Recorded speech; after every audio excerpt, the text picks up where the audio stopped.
speaker today. It's Richard Sainsbury, and the subject, according to this, is news around the world. Well, it's not quite that, is it? No. No, but we'll start off with the news. If we get round the world at the end of it, then fine. But without further ado, Richard Sainsbury.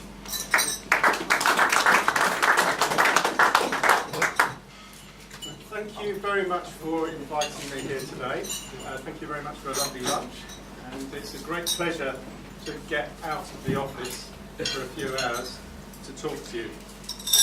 Actually, when Ron rang me about coming to speak to you, it was difficult to decide on the title for the talk.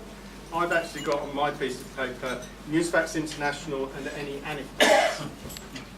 But I think what I was really setting out to do was to explain to you what goes on in the grey box that we work in, which is on the side of it, has appeared recently on the side of the A13, and also try and tell you the story of how we came to be there. So there's a grey box on the outside of the A13, which is just before Marsh Way, which, if you know it, connects the old A13 and the new A13. It's got an orange stripe on one side, care of Ken Livingston, because he was very keen when we put it up that we should have some colour on it. So it's a bit dirty, great big grey box, but it's got an orange stripe on it. And even if you haven't noticed that particular box, I think in the local press you would have been reading about our industrial strike, Beamreach 5, because they're about to put two very big Tesco's warehouses next to us. I mean, thinking about it in preparation for talking to you, and really not the first time I've thought about it, it is really very strange that we don't have our name on this grey box, because we have a more perishable product than tomatoes. We are printing about 8 million copies of newspapers a week from this site, and Beamreach 5 is not the easiest place to find. In fact, if you put our postcode in the sat-nav, it's never heard of it.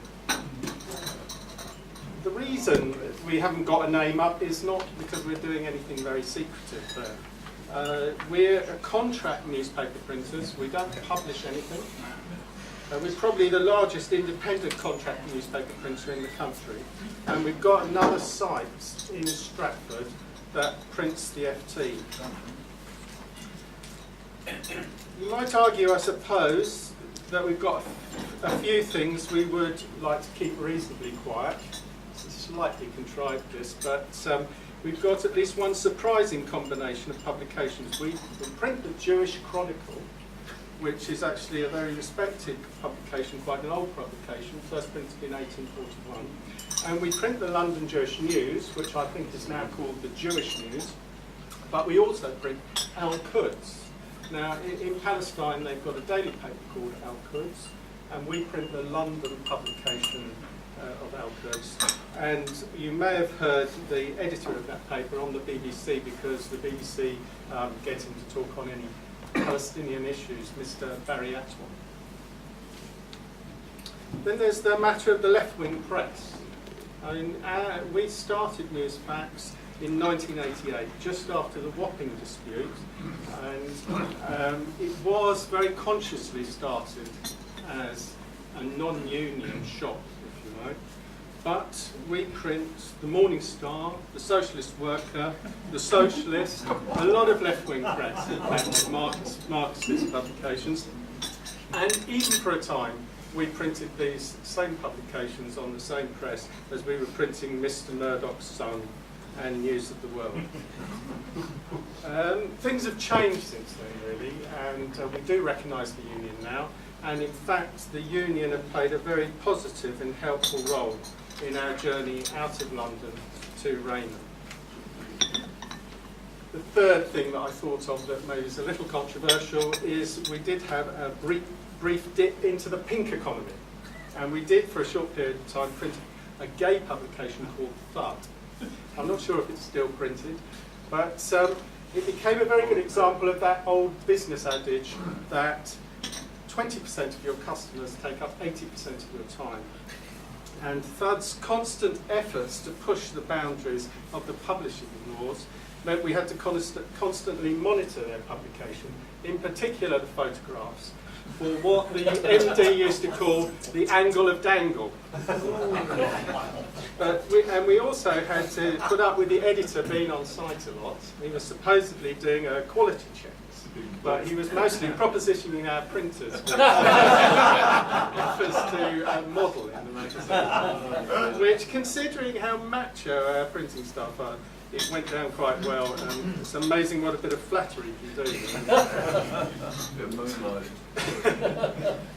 In reality, there's nothing untoward going on at the site, and we should really put our name up, because I expect Tesco's will put their name up, and if we're not careful, we'll just be known as the building next to Tesco's. It is true, though, for at the height of our success, we did, for good business reasons, keep a fairly low profile, because we didn't want people to think it was all easy, we've been very successful, and we mainly wanted to try and deter entrance into the market. Also, our MD certainly shuns publicity. Our trade paper, the Print Week, that runs one of these lists, the 100 most important people in UK printing, and Tom, our MD, has appeared in that for many years. He's even got into the top 30 one year. But I noticed on his latest blurb that they really lament his secrecy, and not much use to a magazine editor, a secretive MD. Tom started the company in 1988 with two of his colleagues. It was quite an unlikely combination. Tom was a contemporary of David Gower at King's School, Canterbury, and he went on to work for an Arab paper in charge of distribution. Then at this paper there were two fax operators, one in London and one in Jeddah. In those days, the pages of the paper were sent between companies by two very large fax machines, and we had these two operators in these two countries. They worked with each other for 2 or 3 years. They'd never seen each other, but these two chaps and Tom decided to start this company. While Tom, going back to Tom for a minute, while he was working for the Arab paper, he was allegedly in charge of distribution, but he actually spent most of his time looking after the various princes who were sent over to run the Saudi Arabian paper. And this really meant that he spent most of his time in London's top hotels and in casinos. And I think when he started his own business, it was a little bit of a shock. And I remember in my early days there, he used to get in about 11:30 and then go straight out to lunch. But of course, most of the action in a newspaper printing company is at night, and in the early days they had to be quite hands-on. The opportunity to start a printing company came because the International Herald Tribune wanted to be a bigger fish in a smaller pond. I don't know if you know the International Herald Tribune. This is another very respected broadsheet. It's an American paper. It's printed only in Europe, not in America. And it's actually started by one Gordon Bennett, who is the Gordon Bennett of the expression, no Gordon Bennett. Not Gordon Brown. No, not Gordon Brown, no Gordon Bennett. The first press cost about £340,000 to buy. And just a slight digression, the latest press that we bought cost about £8.5 million. So there's a big difference in the price of presses. Admittedly, the original one was second-hand and the latest one is new. But the thing that's changed in the last 20 years on newspaper printing is the amount of colour. There's a lot more colour in the newspapers, and it's a 4-colour process. You have to put black, magenta, cyan and yellow onto the paper separately. You need for 1 unit of the press to do each colour, and that's why the presses are so much bigger now.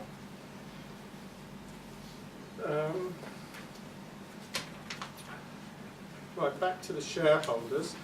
So far we've got Tom, Izette out in Jeddah, and Steve here in London. Tom's wife was working for the current chairman, Rupert, who became a shareholder. And his best friend at university was Christopher Thompson, currently MD of DC Thompson at Dundee. Dundee is supposed to have the 3 J's: jute, jam and journalism. And I believe it's a very good place to grow raspberries, which is why you have the jam. But the journalism was DC Thompson. And DC Thompson, they print a number of serious Scottish publications like the Scotsman, the Sunday Post, the Aberdeen Journals. But they're most famous for printing and publishing the Beano. And that's where they've made their money, really.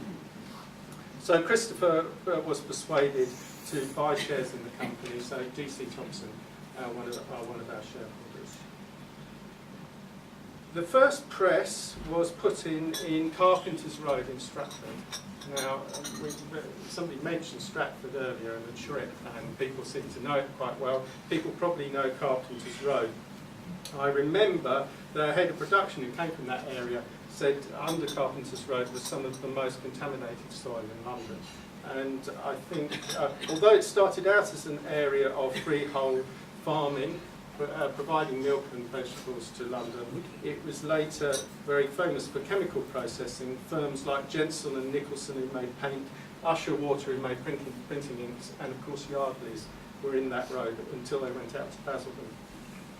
But on the first surface, by the time we got there, it was really quite a pleasant place. We were on the new industrial estate, and you had the canal network where we could go at lunchtimes.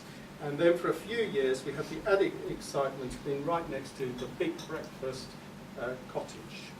And I used to go, as I walked along the canal to work, I used to see Johnny Bourne and Denise Van Elton at work.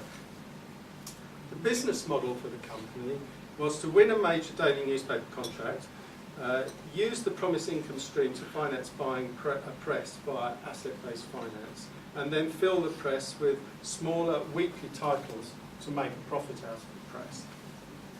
The second press we purchased was on the back of the Morning Advertiser contract. And that was quite an amazing paper at the time. It's a pub trade paper printed by the Licensed Victuallers Association. It printed 5 days a week for a trade paper. It was first published, it was the oldest publication in circulation at that time, newspaper, started in 1794.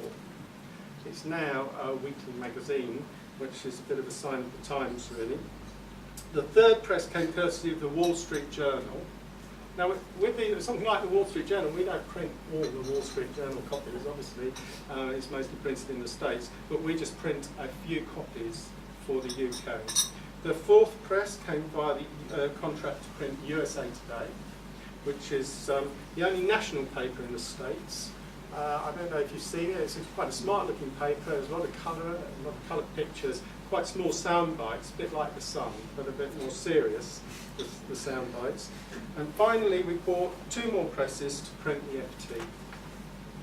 And a 7th press, in fact, to print the News of the World and The Sun.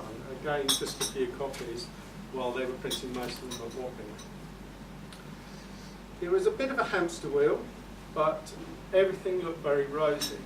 It was a rapid expansion over 15 years, and we were asked to get involved in setting up the Guardian site.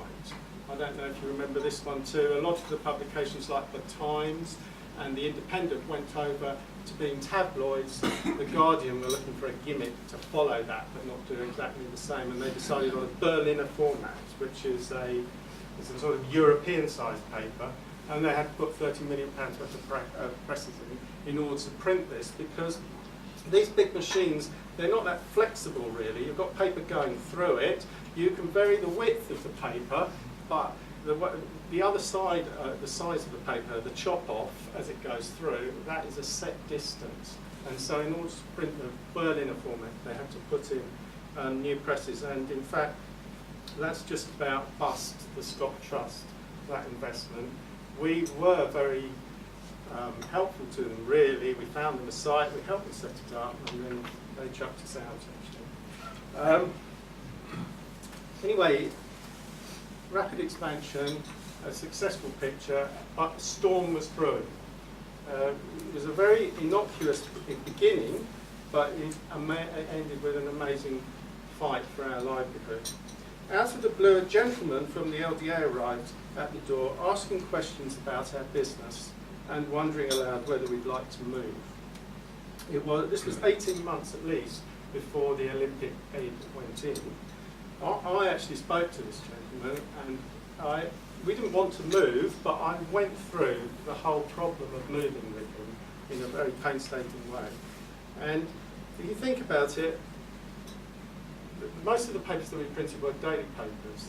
All the daily papers are printed at the same time, which is, well, we start printing maybe 6 o'clock in the evening through to 6 o'clock in the morning for something like the Metro, but most of it happens between 10 o'clock in the evening and about 2 o'clock in the morning. And all over the country, all the presses are filled up at that time. And one thing you can't really do is with a national or even an international daily paper is just stop printing it for 3 or 4 months while you move. So I tried to explain to this chap that if we were going to move by a cheap method, we would have to set up a new press somewhere, and that's a year. You've got the lead time on ordering the press, installing it, commissioning it. Then you could move the titles from one press onto that press, and then you need another 4 months to move the next press and so on. And we had five presses to move, and then we'd have to dismantle the last one and sell it. So 2.5 years it would have taken us by the cheapest method to get out. I mean, his face just glazed over really. I don't know if he really believed me or not, but they put that on the back burner. They got enough land to do the pre-bid. They had to have, I don't know, 45% of the land purchased pre-bid. They put the bid in, and of course they won the bid, and they returned to us with a bit more urgency to ask us if we'd like to move. In fact, you know, we were going to have to move because sooner or later we got the compulsory purchase order, and we were really in a fight then to stay in existence. Now, what they would have liked to have done was pay our shareholders off. We employed about 250 people at that time, and they would have liked to have paid our shareholders off and for them to take the money and for the company to fold. I mean, we were a bit slow on the uptake about what we were involved in, but eventually what we had to do was employ a QC, get a public relations consultant, get help from the union, who of course were very interested in saving the jobs. We had to get local MPs involved, and we even had a question asked in Parliament. And finally, we managed to do a deal with the LDA. It was incredibly hard work and time-consuming producing a case to save the company, and it was also brought us face to face with a different world and different people. I remember this QC. He conducted meetings in a room about this size with a huge table. There were 20 of us sitting round it, the various people that he was going to instruct on how to do it. And it was very theatrical. It was a tremendous performance by him. Nobody else had much of a say. I remember I tried a couple of times to actually say something, but I don't think I ever finished a sentence. And I just think at his sort of fees, he couldn't really allow anybody else to make a good point. Once we had the deal, we had to move at breakneck speed. We had about a year to move. We had to get out in a year, and suddenly everybody was very helpful indeed. The LDA offered the Beameridge 5 site. LDA, Havering Council, the London Thames Gateway Development Corporation were all extremely lenient and helpful about planning. We had a construction firm that we already knew, Loach Construction, and they built a building in record time. We had to have a much higher building than the type that were on the market already pre-built. And this is really because the paper goes through the press from reels of paper on reel stands, and it really doesn't work to take the paper in. The tension on this paper is really important because of the speed it's going through the press. It doesn't really work to take the paper in from right angles. So you've got to put the paper under the press. That means that the whole thing gets built up, and you need a taller purpose-built building. Where the German press manufacturer allowed us to jump the queue a bit, and we got the presses manufacturing. And in fact, we did no test runs, no commissioning of the press. As soon as it was built, we went straight into production. Obviously, our customers understood the position. So that's the history, really, of how we come to be where we are. The whole thing was a very stressful process. We definitely took our eye off the ball, really, in terms of running the business. But thank goodness we'd had some practice. For 15 years, we'd been installing presses, getting the buildings in place and so on. And really, I think if it had been a younger company, an older company not so used to that, they would have not attempted it or not managed it. It was a big achievement, but was it worth it? With hindsight, the LDA's appointed accountant who tried to argue that the business was not sustainable long term and wanted the shareholders to take compensation. I think he may well have had a better crystal ball than we did, and I'd like to just return to that point at the end of what I'm saying, really, because I think it has some relevance for the future of newspapers, the future of newspaper printing, and for newsfacts. A small digression first onto multiculturalism, if you like. One of the big arguments we had in our favour when we were moving was that 50% of our staff came from ethnic minorities. Most of those were Nigerians, and the job that they did was, I don't know, if you take your newspaper off the doorstep, especially the free ones that come through, lots of leaflets fall out, and they were at the other end of that process, putting the leaflets into the press. I mean, I've done the job for a little while myself in emergencies, and it is a mind-boggling task. You get dizzy, really, because you're concentrating on one area, lifting the paper, stuffing the leaflet inside. These people used to do 1,000 copies an hour, and they kept it up for 4 to 5 hours of inserting this stuff. We've still got quite a few of those staff with us, but they've been promoted into other areas because we've now got machines that do that job. The other side of the coin is the ethnic newspapers we print. For the Chinese community, we print Tsingtao, which is a daily paper, EU Chinese, the Chinese Business Gazette, and UK China Times. For the Turkish community, we print Londra Gazette, Toplum Stasi, and Avrupa. For the Asian community, we can really get going here. We do Urdu Times, The Final Call, Asian Journal, Bangla Times, Bangla Post, Muslim Post, Nyo Ajang, Nyo Iwat, Kathir, Tamil Guardian, Thai Nilam, and The Nation, and Sermon. For the Polish community, we do the Polish Daily, the Polish Observer, Nowy Sazaz. For the Irish community, we do two big papers, actually, the Irish Independent and the Irish Times, and also the Irish World. And other countries represented Greek Cypriot, Russian, Lithuanian, Bulgarian, Spanish, Somalian, French, Romanian, and Ghana.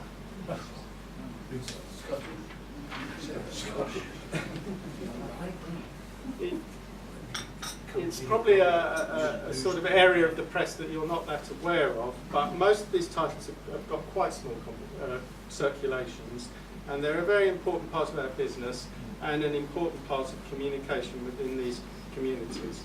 And they also lead to a very rich and varied business life, especially in some cases on the credit control. One little footnote.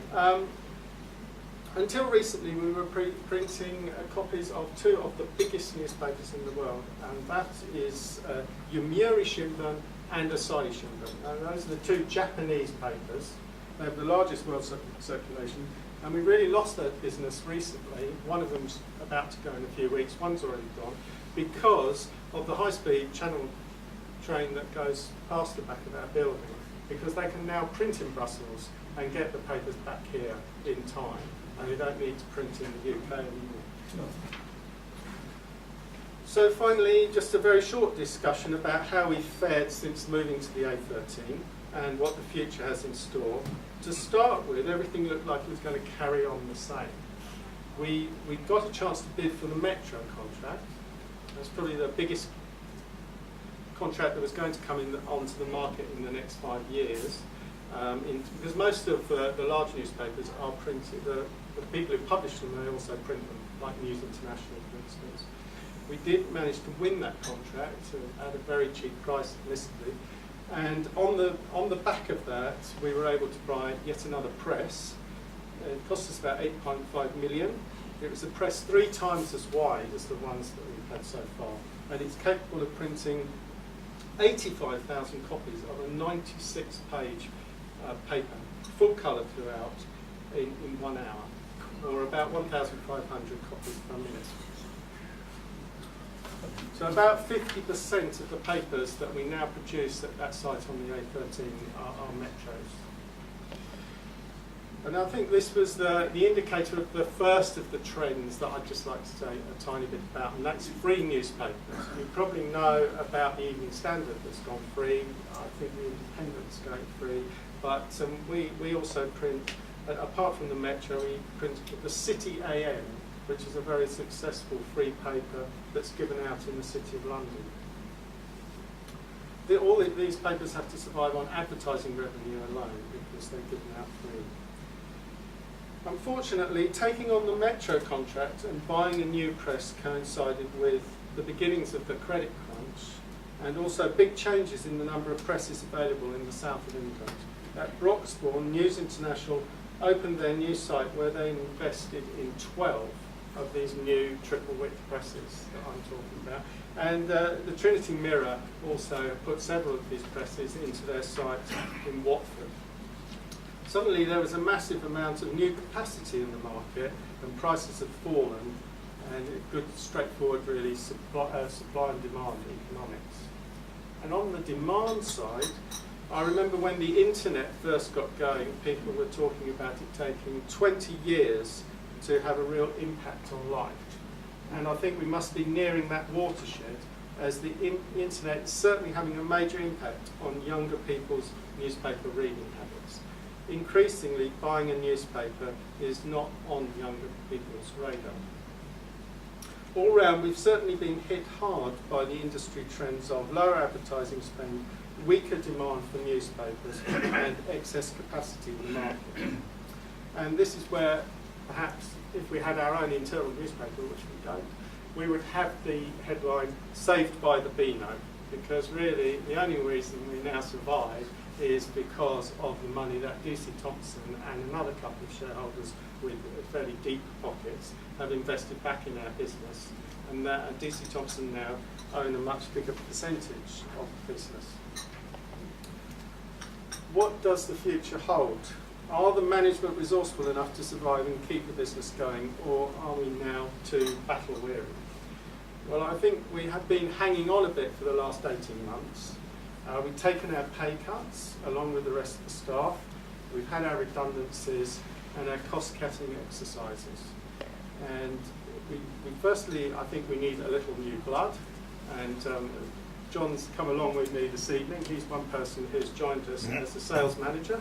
And we've also had somebody join us from the Financial Times, Richard Bolton. So we've got a bit of new blood. And we also badly need some new ideas. And I don't think we're too worried that Tesco's are taking up all the land around us, because I don't think it's going to be more of the same. But I think some new technologies are coming through, which maybe we've got the gem of some new ideas which may take us forward. But on that one, I think we need to return to our rather secretive ways. Thank you very much indeed.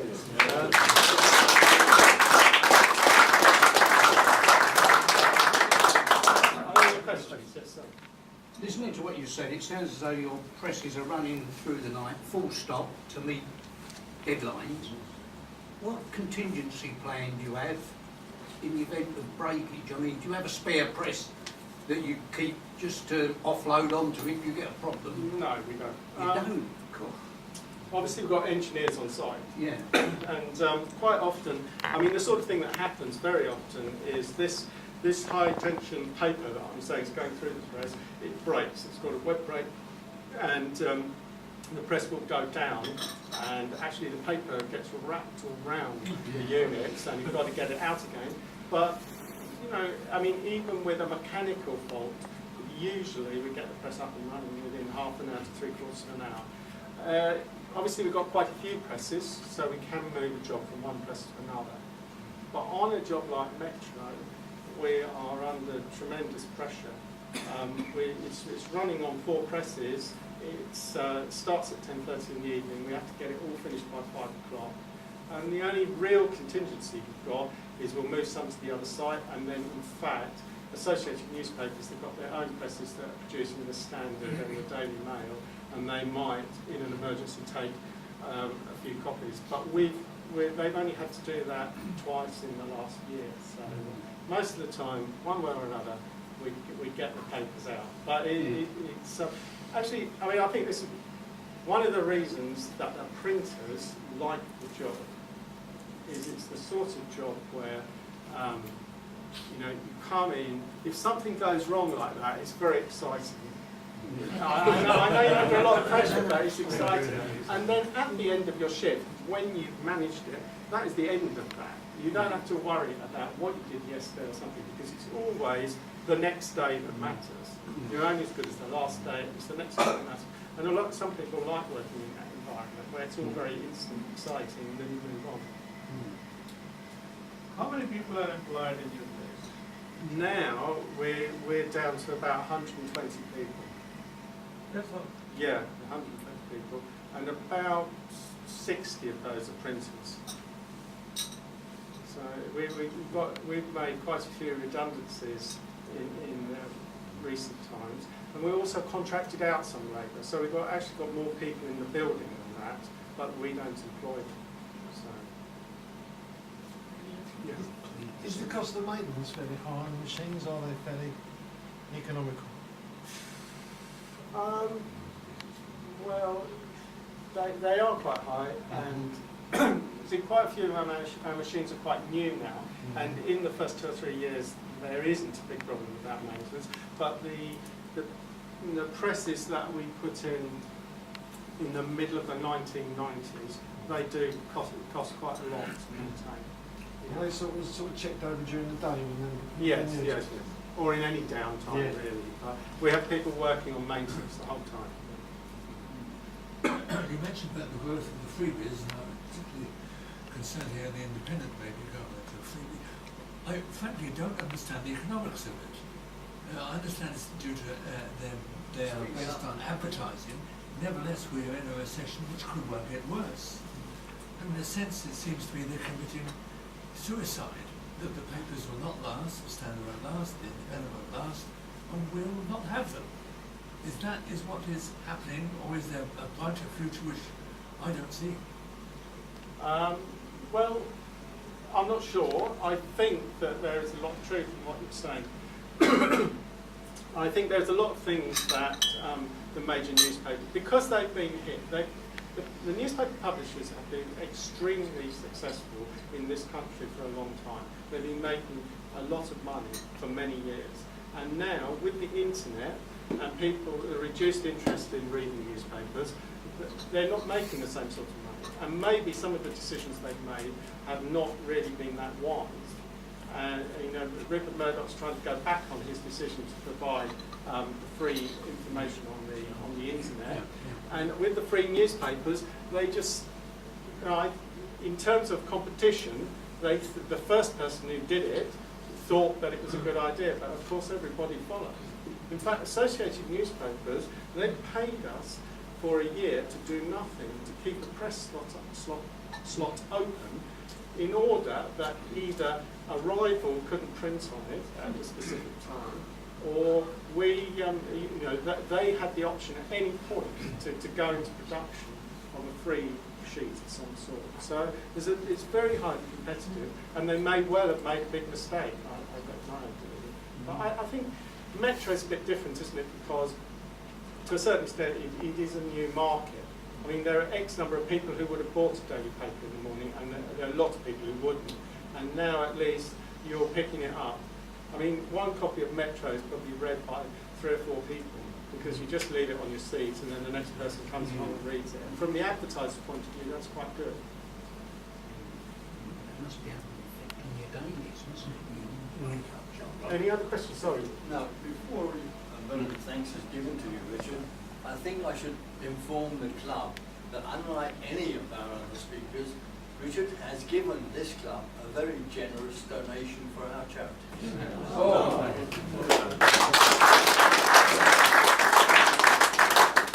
Would it be possible at some time if we could have a visit to see the press in action? I mean, Yes, I know I'm it's sure, late at sure. night or whether you are printing at the daytime, but I think it would be of interest to some of us just Yeah, to see. no, that's fine. I'm you sure we know, can what sort goes something on. like that out. Yes.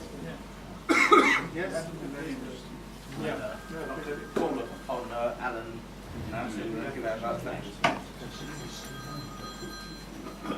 Thank you, Mr. President. Fellows, I almost lost for words on this one. First, from what Ron just said, Richard, thank you very much. And secondly, I think we are all, well, I am anyway, confused at the statistics and the information you've pumped out at us. It's opened a view of an entirely different world as far as we're concerned, which I'm confident in saying that very few of us knew anything about. We now know a bit more about it. I find myself in the difficult situation of probably quietly cursing your kind every morning. Because I have to pick up all the detritus that falls out of the newspapers. In my geriatric state, this is not easy. However, fellows, please, will you join me in thanking Richard for a most entertaining and informative